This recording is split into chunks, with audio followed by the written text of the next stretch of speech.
आता है बलि वैश्य जग। बलि वैश्य जग के भी दो प्रकार आते हैं। एक तो आता है जिसमें हम जो हमारे आसपास रहने वाले पशु पक्षी हैं, जैसे कुत्ते हैं, कौवे हैं, चिड़िया है, गाय है, ये सारे पशु पक्षी हमारे आसपास रहते हैं। इनको भी कुछ न कुछ अपने हिस्से से निकाल करके अर्पण करना, ये होता है बलि वैश्य जग। क्यों? जिसके घर में इनको अन्न नहीं दिया जाता है, उसके छत पर देखेंगे कौवे तक, चिड़िया तक भी नहीं बैठती। तो इसीलिए चिड़ियों का पानी डालना, उनके लिए कुछ खाने का व्यवस्था करना, ये हमारा फर्ज बनता है। फिर इसी के दूसरा पार्ट आता है ये जो वृक्ष, जो भी औषधियां है, वृक्ष है या फसल भी हमारे औषधियों में ही आता है। अगर इनमें भी आप देख रेख कर रहे हैं तो समझिए बहुत बड़ा आप बलि वैश्य जग कर रहे हैं। तो इन वृक्षों को जल देना, इनको संरक्षित करना, इनको बढ़ने में, इनको फैलने में मदद करना, यह प्रकृति के साथ बहुत बड़ा है, एक भलाई है, जिसको कि करके हम थोड़ा बहुत ज्यादा तो हम ऋण नहीं हो सकते हम, लेकिन अपने आप को जो है ना थोड़ा बहुत समर्पित उसके प्रति हम कर सकते हैं, श्रद्धा दिखा सकते हैं। तो ये दो कार्य है, एक तो जीव जंतु के प्रति और दूसरा ये वृक्ष और पौधों के प्रति। ये तीसरा जग हुआ, जिसको हम बलि वैश्य जग भी कहते हैं। इसके बाद आता है पितृ जग। तब पितृ जग का तात्पर्य बहुत जगह मान लिया गया कि श्राद्ध कर देते हैं हम वर्षों में, तो हमने उसको पूरा कर लिया। लेकिन हमारा शास्त्र कहता है कि नहीं, जीवित माता पिता के प्रति जो हम आदर, सम्मान, सेवा देते हैं, एक्चुअल श्राद्ध वही है। आपने श्राद्ध में जो कुछ भी किया वो तो पता नहीं वहां पहुंचा कि नहीं पहुंचा, लेकिन अगर हम प्रेम से ये 3 जग करने के बाद स्वागत करने के लिए अपने माता पिता के जाके देखें कि वो अभी बिस्तर से उठे नहीं उठे, किस हालात में है, उनको उठाएं, बैठाएं, तैयार करें, जो उनकी जरूरतें हैं उनको हम वहां पर पूरा करें और उनको हम प्रसन्न करें अपने व्यवहार के द्वारा। तो माता पिता के साथ इसमें भी 2 भाग आ जाता है। एक आ जाता है जैसे दादा दादी भी हैं या कोई पास पड़ोस में भी कोई पड़ा हुआ है जो उसका कोई सहारा नहीं देने वाला है, आसपास में जहां तक आपके ध्यान जाता हो उसको भी अगर जा करके आप करते हैं ये प्रक्रिया, तो वो भी पितृ जग ही कहलाता है। कोई ऋषि मुनि है, संत महात्मा है, जो उसका वो तो सारा संसार उसका अपना है, तो आप भी अगर उसको अपनाते हैं तो वो भी आपने पितृ जग ही किया।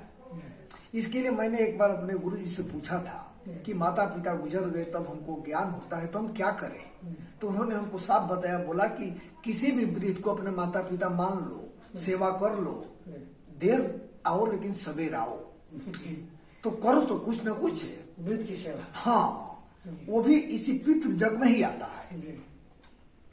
फिर जो 5वां है वो आता है अतिथि जग। तो एक्चुअल हम अतिथि का तात्पर्य होता है कि जिसकी कोई तिथि निश्चित नहीं हो, लेकिन आजकल के युग में तो मोबाइल जब से हुआ तब से अतिथि कम होते हैं, उनको हम मेहमान कहते हैं।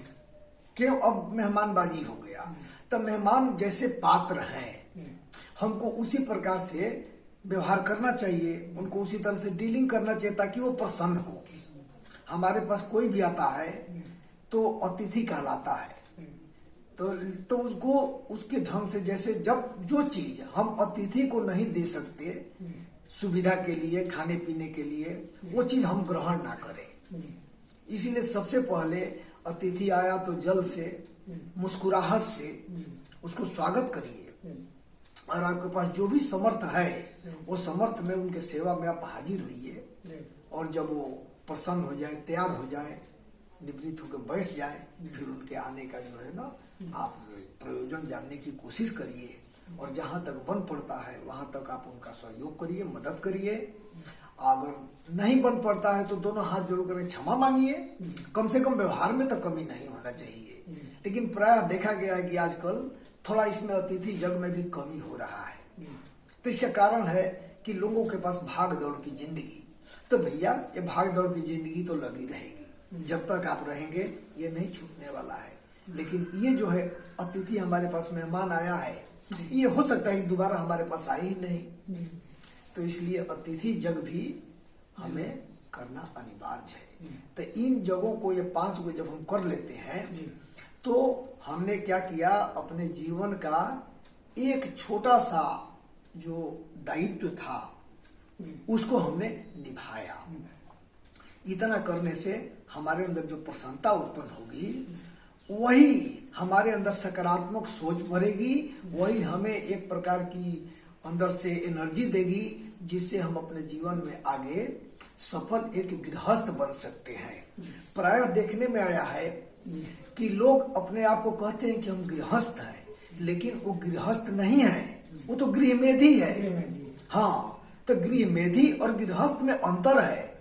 गृहस्थ वो है जो इस 5 जगहों को करते हुए अपने जीवन को यापन कर रहा है, और गृहमेधी वो है जो कि मात्र ये मेरी बीवी, ये मेरे बच्चे, ये मेरे माँ बाप, ये मेरा घर, ये मेरी कोठी बंगला खेत बधार, ये मेरा मेरा मैं का लगा रखा है और उसी के इर्द गिर्द जो घूमे जा रहा है, उसको हम गृहमेधी कहते हैं।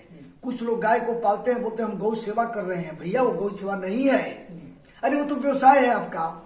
आप दूसरे की गाय को जाकर खिला रहे हैं क्या, या दूसरे की गाय को पानी पिला रहे हैं क्या? हाँ, पहले लोग करते थे गौ का सेवा।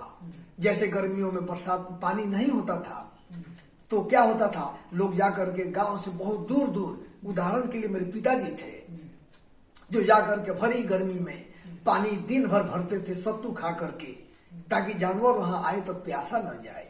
और वो नहीं देखते थे कि ये गाय किसकी है, नील गाय किसकी है, ये गीदड़ कौन है, कौन आ रहा है, कौन जा रहा है, वो नहीं देख, बंदर को पानी पिलाना, ये सब एक्चुअल आता था। लेकिन ये गृहस्थी नहीं है। उन्होंने प्राण अपना त्याग कर दिया, लेकिन उस काज को उन्होंने नहीं छोड़ा, तो उसको हम माने कि गौ सेवा हुआ। बाकी ये तो घर का कार्य करने के बाद आप बोलिए कि हम कर रहे हैं, तो भाई ये तो गृहमेधी आप हैं, गृहस्थ नहीं है। तो इसी के साथ आज का दैनिक जग हम संपन्न करते हैं, क्योंकि बहुत ज्यादा समय भी नहीं है, तो इसीलिए मुझे आशा होगा कि आप लोग ये वीडियो आपके जीवन सुधार में बहुत लाभदायी होगा।